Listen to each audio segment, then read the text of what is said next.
코로나19 길게 이어지는 장마, 예측할 수 없는 국지성호우, 하나님 은혜 아니면 살 수 없습니다. 하나님의 은혜를 사모하며 하나님의 얼굴과 능력을 구하며 예배 자리에 나오신 우리 믿음의 가족들에게 하나님의 복 주심이 함께 하시기를 바랍니다. 하나님께서 이 시간 우리에게 주신 말씀은 사무엘상 22장 1절 말씀부터 5절 말씀까지입니다. 구약 성경 446쪽에 있는 사무엘상 22장 1절 말씀부터 5절 말씀까지 주신 말씀 교독하시면서 하나님의 음성 듣기를 원합니다. 그러므로 다윗이 그곳을 떠나 압둘람 굴로 도망하며 그의 형제와 아버지의 온 집이 듣고 그리로 내려가서 그에게 이르렀고, 환난당한 모든 자와 빚진 모든 자와 마음이 원통한 자가 다 그에게로 모였고 그는 그들의 우두머리가 되었는데 그와 함께한 자가 400명가량이었다. 다윗이 거기서 모압 벨의 미스베로 가서 모압 왕에게 이르되 하나님이 나를 위하여 어떻게 하실지를 내가 알기까지 나의 부모가 나와서 당신들과 함께 있게 하기를 청하나이다 하고 부모를 인도하여 모압 왕 앞에 나아갔더니 그들은 다윗이 요새에 있을 동안에 모압 왕과 함께 있었다. 같이 읽습니다. 선지자 가시 다윗에게 이르되 너는 이셋에 있지 말고 떠나 유다 땅으로 들어가라. 다윗이 떠나 헤렛 수풀에 이르니라. 아멘. 애를 낳아서 키우는데 아이를 보는 부모가 걱정을 해요. 주변에서 걱정 말라고. 아이들은 12번도 더 변한다고.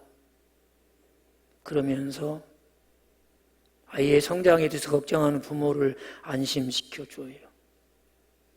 그런 가운데 우리는 자녀들을 키웠습니다. 그런가 하면 또 사람이 악한 일을 하기 위해서 사는 것처럼 경쟁이라도 하듯이 그 인품이 악한 일에 극에 달해있는 사람을 보면 사람 안 변해요. 사람은 바꿔 쓰거나 고쳐 쓰는 거 아니에요. 사람이 변하면 죽는 거예요. 그러면서 사람은 변하지 않는다고 얘기합니다. 사람이 변한단 말이에요? 안 변한단 말이에요?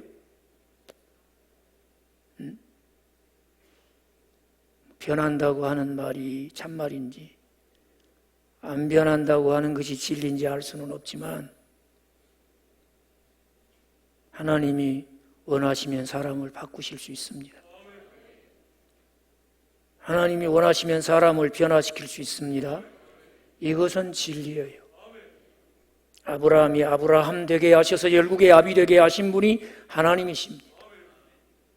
시몬을 불러서 베드로 되게 하시고 교회와 하나님 나라를 위해서 보배롭고 존귀한 권세 있는 일꾼 되게 하시고 쓰신 분이 주님이십니다.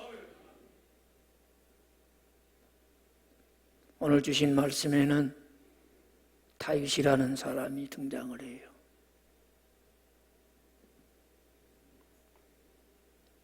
오늘 그가 경험한 이 사건은 다윗의 생애에 있어서 큰 전환점을 이룹니다. 영어를 사용해 죄송하지만 다윗의 일생의 터닝 포인트가 바로 오늘 본문 말씀이에요. 하나님이 이미 버리신 사울 왕을 위해 충성을 다했지만 한때는 좋아하면서 다윗을 이용하고자 그의 딸 미가를 주면서 사유를 삼았던 사울이 다윗을 정적으로 생각합니다. 다윗이 있는 한은 자기의 왕권이 확립되는데 많은 어려움이 있을 것이고 또 왕권을 확립했다 할지라도 사랑하는 아들 왕권을 이어받을 요나단에게 결코 왕권을 물려줄 수 없다고 생각하면서 다윗을 추격하고 잡아 죽이려고 혈안이 되어 있습니다. 이렇게 졸지에 도망자 신세가 된 다윗은 그 목숨 부지하기 위해서 블레셋 땅으로 망명을 갑니다. 가드의 아기스 왕을 찾아가서 어떻게 살아남기 위해서 애를 써보지만 여의치가 않아요. 결국은 그 가드 아기스 왕 앞에서, 그 신하들 앞에서 자존심 다 구기고 미친 척 하다가 그저 가까스로 목숨 붙이고 이제 다시 유대 땅으로 옵니다. 그게 바로 1절 말씀에 보면은 압둘람 굴이었음을 보여줘요. 이 압둘람 굴을 찾은 다윗은 여전히 도망자였음을 성경이 얘기해 주고 있습니다. 이렇게 자기 목숨 하나 부지하는데 많은 어려움을 겪고 있는 다윗에게 큰 일이 일어났어요. 이때 당시에는 반역자는 그 사람뿐만 아니라 가족을 다 몰살시키기 때문에 가족들이 견딜 수가 없어요. 시도 때도 없이 찾아와서 다윗에 대한 정보를 얻기 위해서 혈안이 되어 있습니다. 위협도 하고 협박도 하고 겁박도 하면서 다윗이 어디 있냐는 것입니다. 어디로 빼돌렸냐는 것입니다. 어디에 있는지 내통하고 있지 않느냐는 것입니다. 그래서 그 부모와 형제들이, 가족이 살 수가 없어요. 이래도 죽고 저래도 죽을 바에는 다윗과 함께 죽자 하고 다윗이 유대 땅 압둘람 굴에 숨어 있다는 말을 듣고 그리로 온 것입니다. 그런데 오려면 조용히 가족들만 올 일이지. 2절 말씀에 보면은 이 사울이 이스라엘을 통치할 때에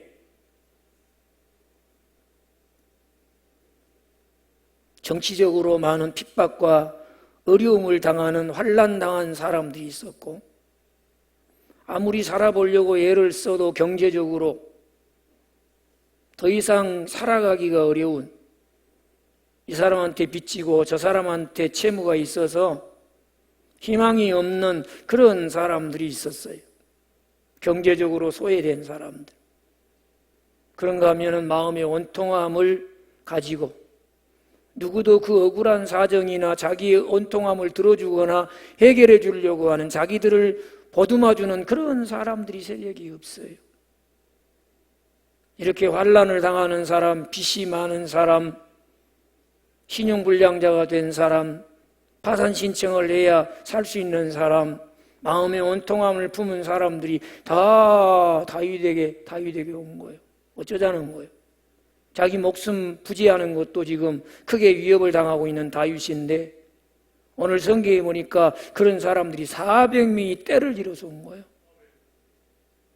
그것도 이 사람들을 수용하기에 턱없이 부족한 압둘람 굴로 말이죠. 근데 이 시대에 사람을 헤아리는 사람의 숫자를 계수하는 법을 여러분 아시죠? 이때는 그냥 남자만 숫자를 헤아리는 거예요. 그럼 좀 넉넉한 마음으로 이때의 다윗을 찾아온 가족과 더불어 사람들을 우리가 넉넉한 마음으로 좀 우리가 이해를 하고 숫자를 잰다면 한 사람이 한 사람씩만 데리고 왔어도 800명이 되는 거예요. 조금 우리가 줄이고 또 줄여서 얘기한다면 최소한 600명은 넘어갔을 거예요. 아니 자기 목숨 하나 부지하는데도 힘겨운데 이 사람들을 어떻게 하라는 것입니까? 아무리 생각해봐도 여기 있다가는 금방 사울에게 발각이 될 것이고 자기뿐만 아니라 살아보겠다고 목숨 걸고 탈출해서 자기에게 모여든 이 사람들의 안전도 보장할 수가 없어. 그때 문득 다윗이 생각나는 것이 모압 왕에게 가는 것이었어요. 모압 땅으로 피신을 해서 망명을 해서 모압 왕으로부터 좀 도움을 받으면 그래도 거기는 사울 왕의 통치권이 미치지 않는 곳이니까 자기도 찾아온 이 가족과 사람들도 안전할 수 있지 않겠나. 그리고 오늘 3절 말씀에 보면은 모압 미스베로 가서 모압 왕에게 사정을 합니다. 이미 바닥나버린 자기의 영성을 자존심 때문에 드러낼 수는 없지만은 그래도 영적인 자존심을 세워가면서 하나님께서 내가 이들을 위해서 어떻게 할 것인지 알려줄 때까지만, 이게 이제 모압 왕에게 선처를 구하는 것입니다. 무작정 있겠다는 게 아니고 하나님이 나에게 알려주실 때까지만 우리 부모님들이 나와서 함께한 이들이 이 모압에 있게 해주십시오 하는 거예요. 사실 다윗이 어려운 때 모압을 생각하고 모압 왕에게 찾아가서 선처를 구한 이유가 어디 있어요? 모압은 적어도 다윗 가문과는 혈연 관계예요. 적어도 다윗의 아버지 이새에게 있어서는 모압은 할머니의 고국이에요. 할머니. 애가 쪽으로 친척이란 말이에요. 그게 바로 모압 여인 누구를 생각할 때 모압 여인으로서 나오미를 따라왔던 며느리 룻이 있지 않아요? 룻. 여러분 룻기 보셨지요?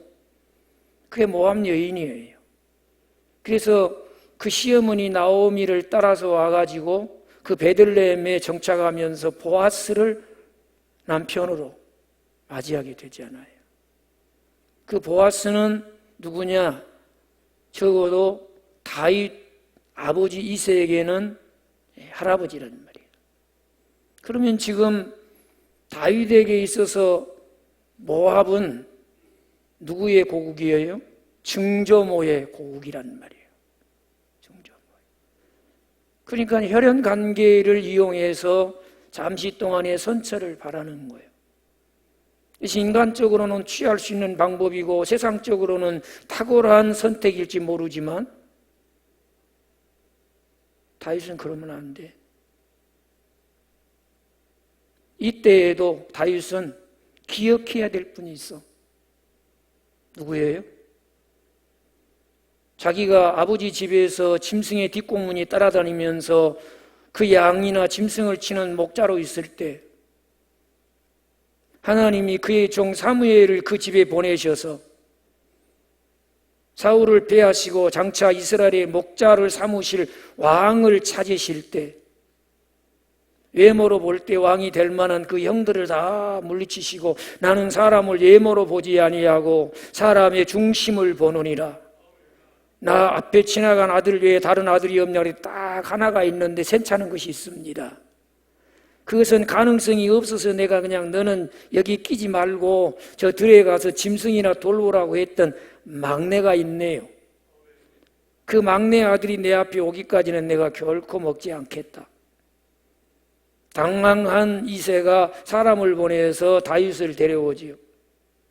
하나님께서 다윗을 보시며 너무 좋아하시며 이가 내 뜻을 다 이룰 내 마음에 합한 자라. 너는 일어나 지체하지 말고 기름불을 취하여 그 머리에 기름을 부어 이스라엘의 목자가 되게 할지니라. 그래서 하나님께서 다윗이 왕이 되겠다고 생각한 적도 없고 또 그런 기대나 꿈을 꿔본 적도 없어요. 근데 하나님의 주권적인 은혜로 말미암아 그의 머리에 기름을 부으셨단 말이에요. 그러면 사정이 이렇게 됐을 때도 자기에게 기름을 부으신 여호와 하나님을 생각은 해야 할 거 아니에요.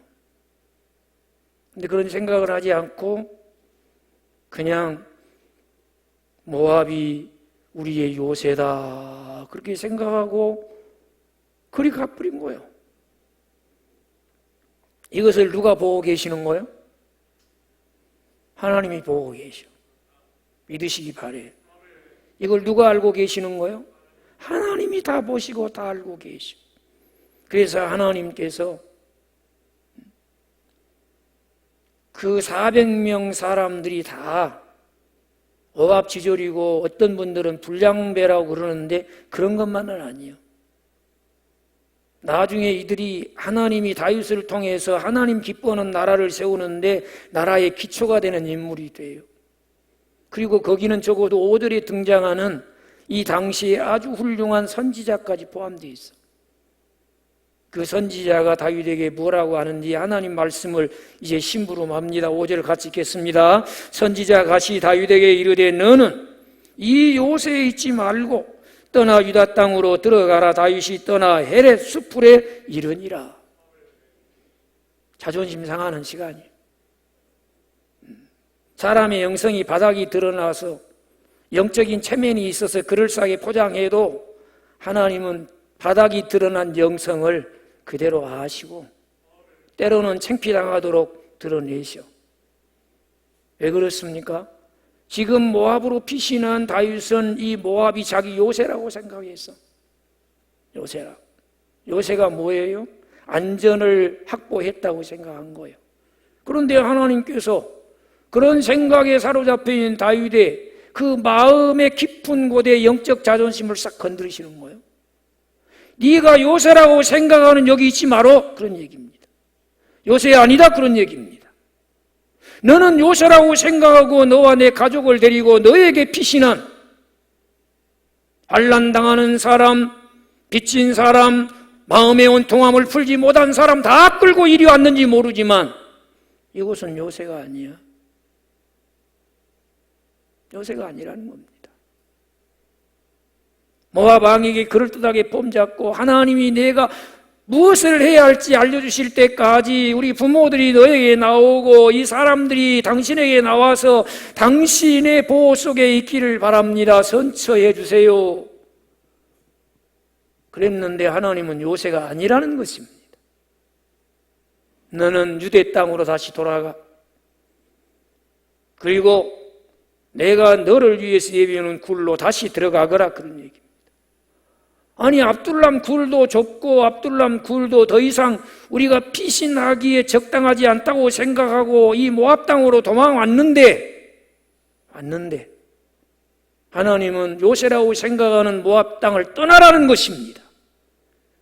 그리고 저 유대 땅 압둘람 굴에서 한 5km 정도 떨어져 있는 에렛 수풀로 들어가라는 거예요. 이것이 하나님께서 다윗에게 주신 말씀이에요. 헤렛 수풀 굴로 다시 가거라, 그런 얘기. 도대체 그 굴에서 어떤 일이 있었기 때문에 이것이 다윗의 인생의 터닝 포인트가 되었을까요?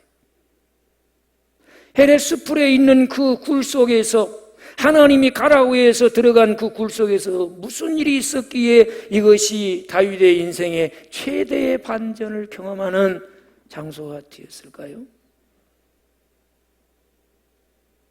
여러분, 하나님이 요새 아니다. 사울이 살아서 눈 벌겋게 뜨고 너를 죽여가고 너를 찾기 위해서 이잡듯이 벼룩 찾듯이 찾고 너 죽이려고 하는 사울의 통치권이 미치고 있는 유다 땅으로 가야 돼. 그리고 헤렛 수풀 동굴로 들어가라는 거예요. 그런데요, 갓을 통해서 다윗에게 유대 땅으로 들어가라고, 이 동굴로 굴 속에 들어가라고 하신 하나님, 우리가 살면서 경험할 수 있는, 혼자 있을 수 있는 이 굴은 두 가지가 있어요. 내가 내 몸을 피신하여 살아보겠다고 찾는 굴은 동굴입니다. 하나님이 예비해 놓으시고 하나님이 들어가라고 하는 굴은 똑같이 생긴 모양은 동굴처럼 보일지라도 그것은 터널입니다. 하나님은 그것이 통과되어야만 하기 때문에 그 굴로 우리를 부르시는 것을 믿으시기 바라요. 코로나19가 어쩌면 하나님이 예비해 놓은 동굴로 우리를 부르시는 음성을 듣는 기회일지도 몰라요. 기나긴 장마의 연속, 예측할 수 없는 이 국지성, 이 호우로 인한 여러 가지 피해들은 우리로 하여금 삶의 자리에서 분주함을 내려놓고 하나님이 예비하신 동굴로 부르시는 음성을 듣고 그 굴로 들어가야 될 시간인지도 몰라요. 그러나 여러분 기억하세요. 왜 사람이 찾아가는 것은 동굴이고 하나님이 예비하시고 들어가라고 하는 것은 터널이냐? 동굴은 갇히는 것이지만 터널은 통과하는 것임을 믿으시기 바래요. 그런데 다윗에게 동굴로 들어가라고 하기 전에 먼저 하나님은 거기 계신 것을 믿으시기 바랍니다. 하나님은 언제든지 하나님이 예비해 놓은 터널 같은 동굴은 우리가 가기 전에, 하나님의 말씀을 듣고 믿고 순종하여 가기 전에 하나님이 먼저가 계신다고 하는 거예요. 부활하신 주님이 처음으로 마리아를 만나셔서 너는 내 형제들에게 가서 갈릴리로 가라고 해라. 내가 너희보다 먼저 그곳에 가 있을 것이고 거기서 너희를 만나리라 그러셨어요. 여러분, 하나님이 터널 같은 굴로 다윗을 들여보내셨어요. 그런데 다윗이 하나님의 말씀을 가설을 통해 듣고 모압 땅을 떠나서 유다 땅으로 들어가 헤렛 숲을 동굴로 들어가기 전에 거기에 누가 먼저 와 계셔요? 하나님이 먼저 와 계시는 거예요. 누구를 만나려고? 하나님 만나려고. 다윗을 만나려고 하나님 먼저 와 계셔. 거기서 다윗은 하나님의 큰 임재를 경험해요. 그 굴에서 먼저 와서 다윗을 기다리시고 만나주신 하나님이 자기와 함께 하심을 깊이 체험합니다. 물론 이전에도 다윗은 하나님이 자기와 함께 하심을 경험했었던 사람이에요. 그러나 다윗에게 추격을 당하며 피하여 살아보겠다고 도망자의 신세가 되다 보니 하나님의 임재하심과 하나님의 함께하심을 이전보다 강력하게 경험하지를 못했어. 그래서 블레셋 가드로 가서 아기스 왕에게 도움을 청해봤지만 아기스 왕은 도와주려고 하나 신하들의 반발로 인해서 겨우겨우 목숨만 살아나온 거예요. 거기서는 하나님의 임재를 경험하지 못했어. 자기와 가족들과 찾아온 사람들의 요새라고 생각했던 모압 땅에 가서 혈연 관계를 이용해서 도움을 선처를 구해보았지만은 거기서도 하나님의 강력한 임재는 경험하지 못했어. 자기와 함께 하시는 하나님이 얼마나 자기와 확실하게 함께 하시는 하나님이신가를 체험하지 못했어요.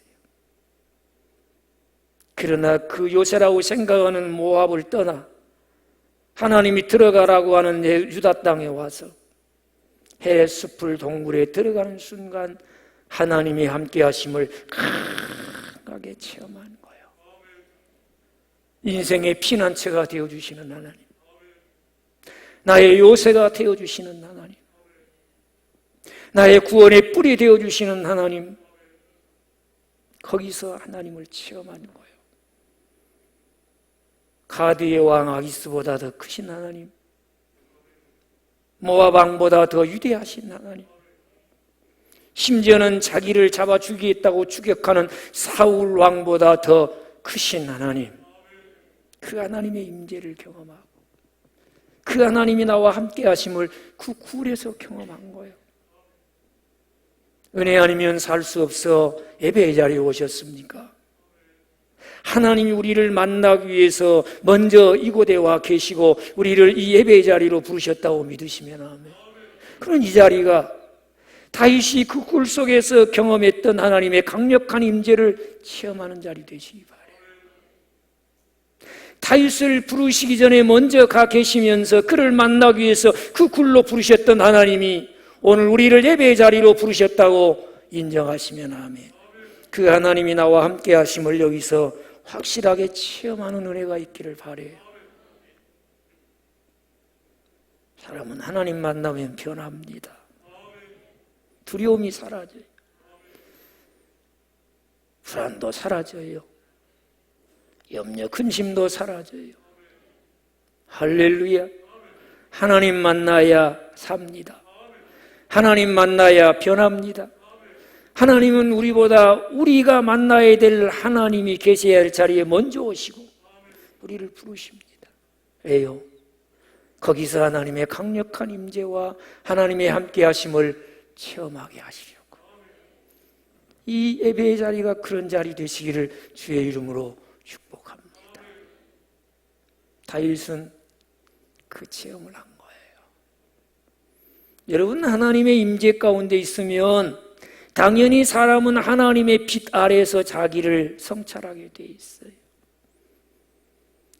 헤렛 숲풀의 굴 속에 들어간 다윗은 이제 자기를 성찰합니다. 자기를. 하나님의 빛과 하나님의 말씀의 빛 앞에서 자기를 성찰하면 죄가 드러나고 불의가 드러나고 악행이 드러나요. 하나님과 함께하는데 방해가 되고 하나님과 동행하는데 장애물이 될 만한 모든 죄를 깨닫게 돼요. 뉘우치게 돼요.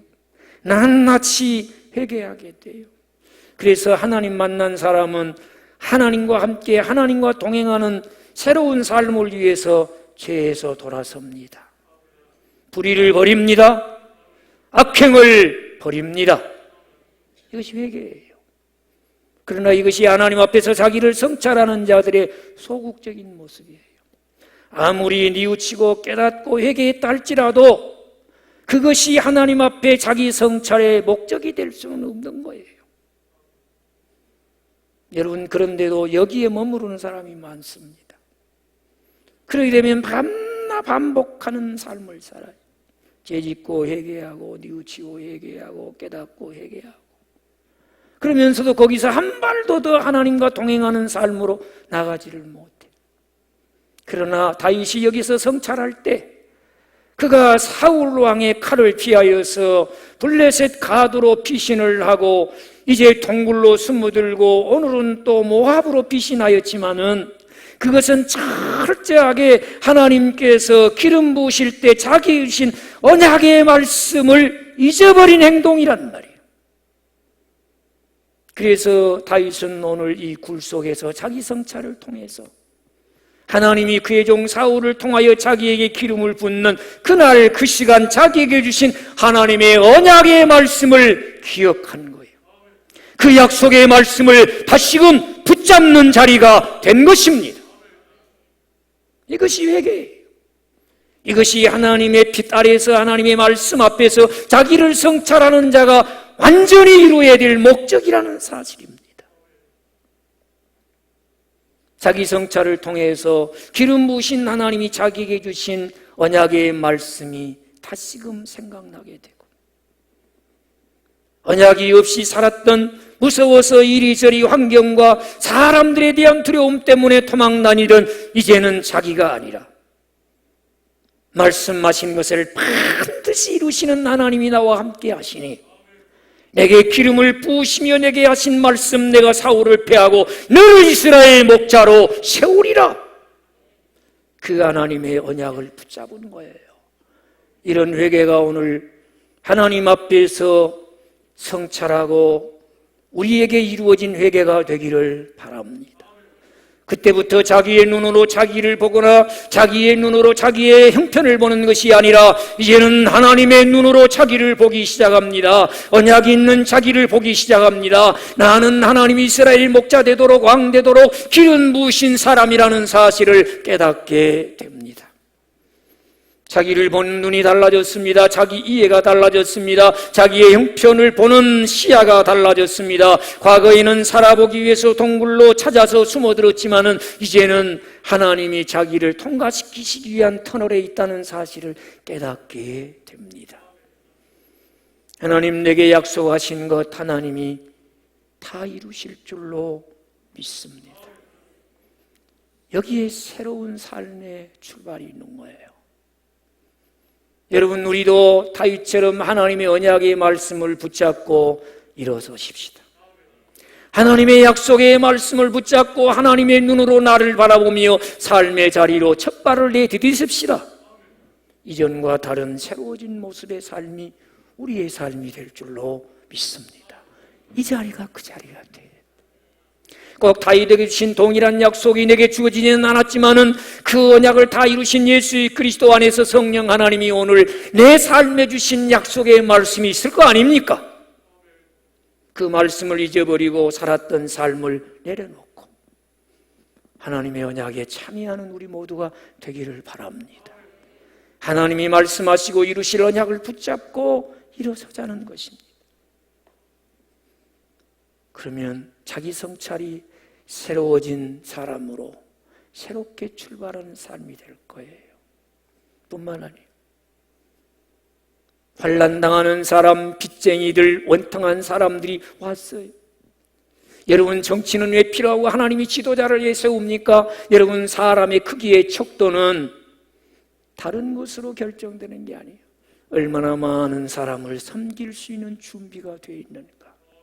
봐라, 다윗아, 내가 너를 사울의 통치 아래에서 환난을 당하고 빚을 지고 경제적인 고통 속에서 원통함을 가지고 그걸 풀어줄 자가 없어서 너에게 온 사람들인데 네가 그 사람들을 네가 책임지지 못하겠다고 모압 왕에게 갖다가 넘겨버려? 그리고 네가 어떻게 사울보다 더 나은 이스라엘 왕이 되겠냐? 그런 너한테 내가 내 백성을 어떻게 맡기겠어? 네가 왕이 되고 나면은 환난당한 내 백성을 너에게 섬기라고 맡길 것이고 경제적인 어려움 속에 소외된 사람들 네가 돌보라고 내가 맡겨줄 것이며 마음의 온통함을 풀지 못해서 한을 안고 살아가는 사람들 네가 돌보라고 내가 너한테 붙여줄 텐데 지금 이 400명도 제대로 돌보지 못하고 네가 모압 왕한테 갖다가 넘겨버려? 그럼 무책임한 것이 어디가 있어? 네 꼴을 보니 잘도 하겠다. 작은 것에 충성한 사람이 큰일 하지 않겠냐? 400명도 네가 섬기지 못한다면 네가 어떻게 이스라엘 백성들을 섬길 수 있겠어? 그런 하나님의 음성을 듣는 거예요. 그러면서 자기의 신앙의 성장의 기회로 삼았어. 왕이 되고 안 되고가 중요한 것이 아니고 내가 무엇을 하는 것이 중요한 것이 아니라 하나님은 우리가 믿음이 성장하는 사람, 신앙이 성숙한 사람 되기를 원하시는 줄로 믿으시면 아멘. 이 굴에서 다윗은 자기 신앙이 성장하여 성숙할 기회로 삼았어. 그래서 이제 하나님께서 나에게 보내주신 400명을 잘 섬길 수 있는 사람이 되는 것이 먼저라는 거예요. 그렇게 성숙한 믿음으로 하나님을 기쁘시게 하면 하나님은 큰 상을 주셔서 여호와 하나님이 나의 큰 상급이시라 고백하게 하신다고 믿으시면 아멘. 그래서 다윗은 이 굴 속에서 자기 믿음의 성장을 이루고 자기 신앙의 성숙할 기회로 삼았을 때 하나님은 때가 되면 그를 왕이 되게도 하시고 하나님의 백성들을 하나님의 마음으로 돌볼 수 있도록 그 양들을 다 그에게 맡기신, 그래서 하나님이 원하시는 나라를 세우게 하신 줄로 믿습니다. 저는 이 자리가 다윗에게 노헬의 숲에 있는 굴로 들어가 하는 이 자리가 그 자리 되기를 바라요. 그 굴 속에서 다윗의 인생의 대반전과 인생의 터닝포인트를 경험했던 그 은혜와 축복이 오늘 여기 여러분에게 함께 하시기를 바라요. 그래서 이 예배를 마치고 돌아가는 여러분의 삶은 정말 하나님과 동행하며 하나님과 함께 걸어가면서 하나님을 기쁘시게 하는 자라는 증거를 얻고 하나님이 예비한 그 상에 참여하는 우리 성도들이 되시기를 주의 이름으로 축복합니다. 기도하십시다. 아버지 하나님, 다윗이 동굴 속에서 경험하여 인생의 터닝포인트를 그리고 인생의 대반전을 이룬 것처럼 하나님이 우리를 예배로 부르시고 예배 가운데서 그의 강력한 임재와 그리고 그 빛과 말씀 언약 안에서의 자기 성찰을 통해서 아버지 하나님이 보시는 대로 나를 보게 하시고 믿음의 성장을 이루어서 하나님을 기쁘시게 하는 자 되게 해 주옵소서. 우리의 삶 속에 여호와 하나님이 큰 상급이심을 날마다 고백하며 선포하며 사는 복된 성도들이 되게 해 주시기를 존귀하신 예수님의 이름으로 기도합니다. 아멘.